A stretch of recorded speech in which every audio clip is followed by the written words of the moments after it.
Welcome to a special 5-part Brave Feminine Leadership series where we dive into learning about ADHD. I'm joined by 5 successful female leaders who all have diagnosed ADHD. I'm deeply curious to understand their stories and both learn how they've learned to thrive in a neurotypical world and how, as leaders, we can keep building cultures where everyone belongs and reaches their highest potential. Today, I am absolutely thrilled to have Melissa Webster join me. Melissa, welcome. Hi there, Melissa. How are you? Really well. Let me share with everyone, Mel, who you are, and then we'll get into our conversation. So Mel Webster's a proudly neurodivergent and forward-thinking executive with 20 years of experience, spearheading improvements across operations, people and culture, and safety and quality within the community services and healthcare fields. Mel's current role, or one of them, is as Chief Home Living and Community Officer for Melbourne Support Disability Services. Mel is also a non-executive director for several not-for-profit organisations, including chair for the Lab Network, a non-executive director for Brainwave Australia. She continues to work as a behavioural support specialist for individuals and is also the voluntary CEO for ADHD Australia.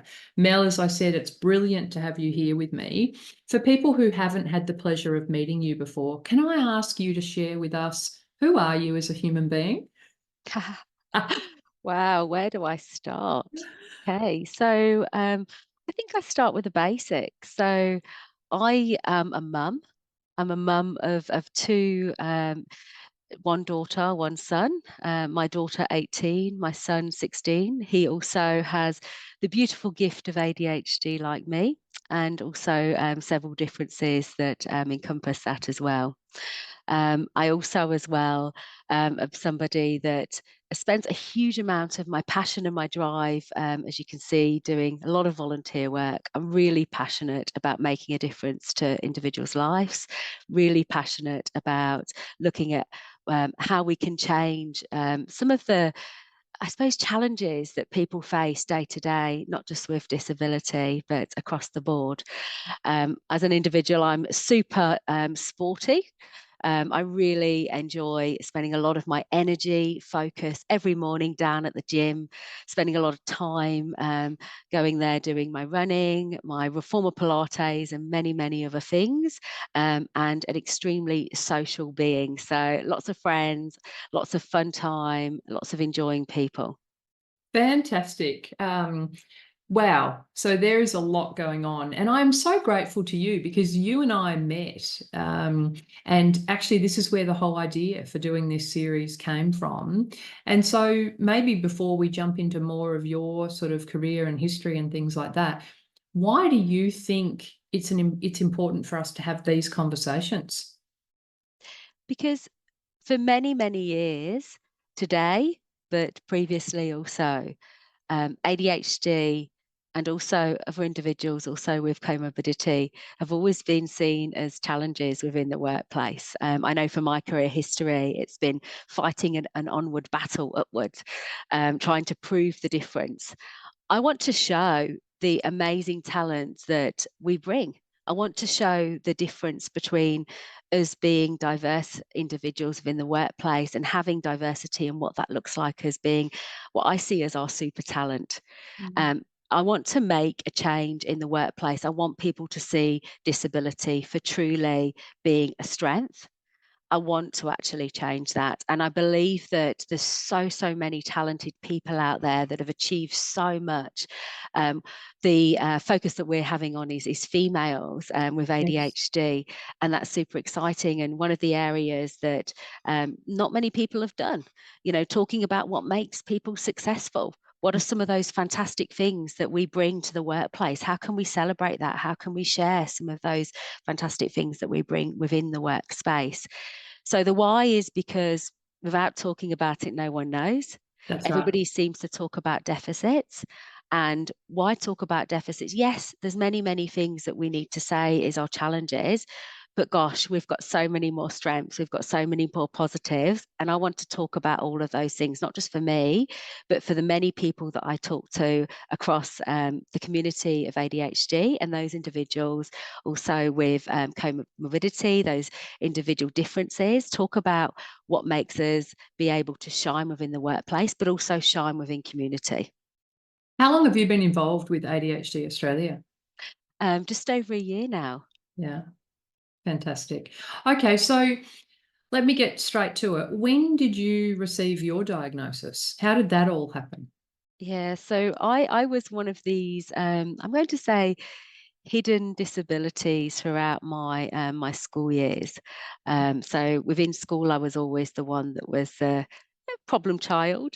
I always had challenges within the school space. I was always the one that was a little bit quirky, different. I was that one that always could do really well, but never really quite nailed it at exam time. I was always the one that was, talking a lot and lots of ideas, but really had difficulty putting that into practice, had trouble maintaining focus and different things. But nobody really, I suppose, spent a huge amount of time really trying to understand me at that given time.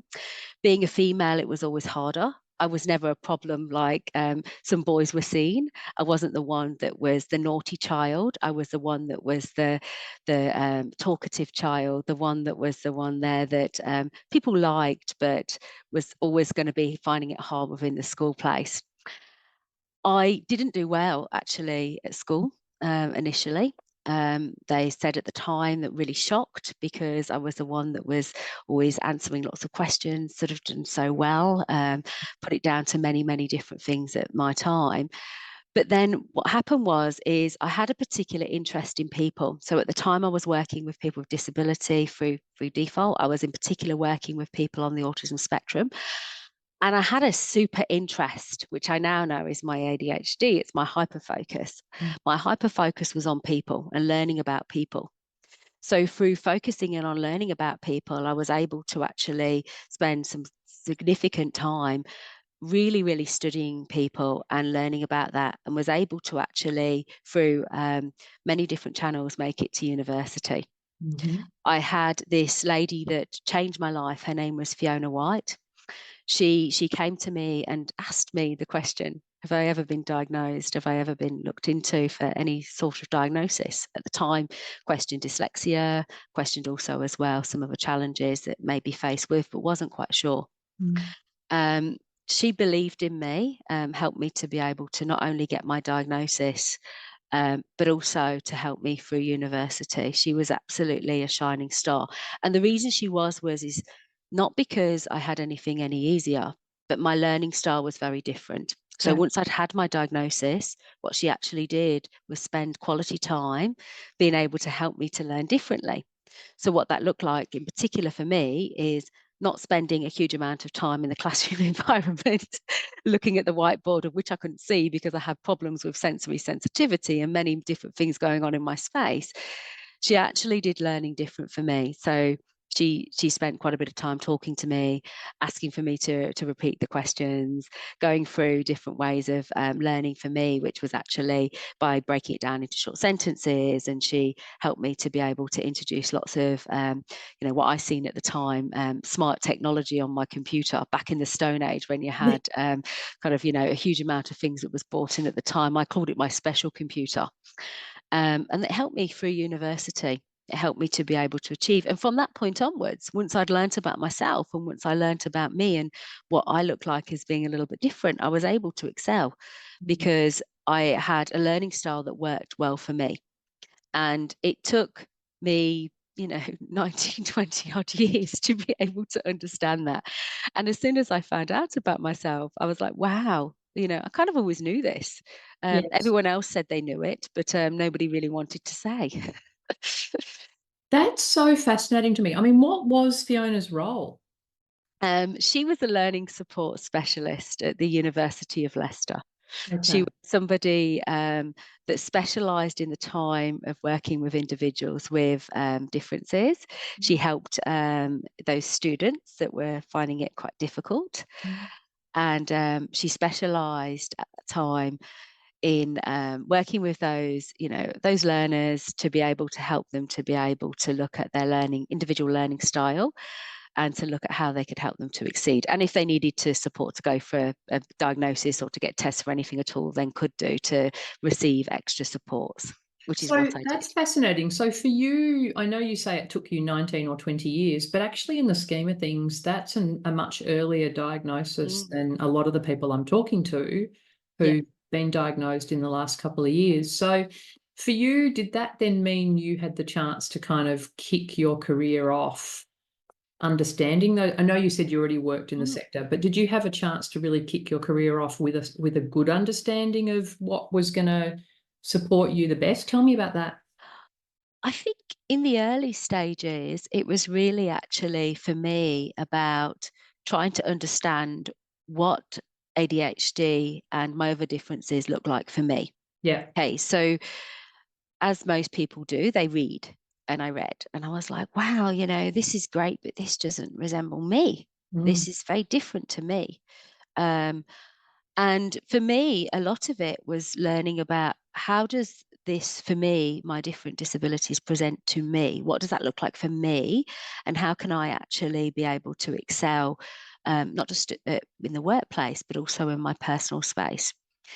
And that for me took quite a few years. So what I found is I was always very good at spending time and learning about others, but actually learning about myself was really hard. Yes. And coming to terms with also having a disability was very hard as well, because I'm not somebody that looks like I have a disability. So, trying to explain that to people when you're in the workplace and you're not somebody that's obvious is quite difficult, particularly in the workplace, talking to managers and those individuals that are peers. So for me, it wasn't actually until I was in my probably late 30s Right. that actually I started to be able to talk more openly about it. I actually found that for me, whilst I started to navigate and learn about myself and be able to focus really in and use it to my super strength, I still found it was very much a stigma. It was really hard in society talking about it. It was really hard in society, particularly as well as I was navigating into leadership roles, being able to say what that looks like, being open about it. Yes. People naturally, as you move into executive roles, were kind of, I was worried about, will people see this as going to be a problem? Would people see this as a negative? How do I explain this? I don't want people to feel that I'm going to be a challenge within the workplace. Yes. All of the stigma that came in community, actually, I became part of the worry of that, until a stage where I started working with more people that also had that worry. And then I thought, well, you know what? I actually want to change this, because it's actually a positive. If we use our super talent and actually look at how we can use this as a strength and talk about it as a positive, it no longer becomes a stigma. Mm. And then the more that I do that and the more that I brave that and I have those courageous conversations, my colleagues around me are going to be able to do that too. Later on in life, I found out, obviously, I had a son with ADHD and I needed to be a great role model to him too. Mm. And now he proudly talks about his ADHD and his other disabilities as well. Right. But it takes a long time to get there.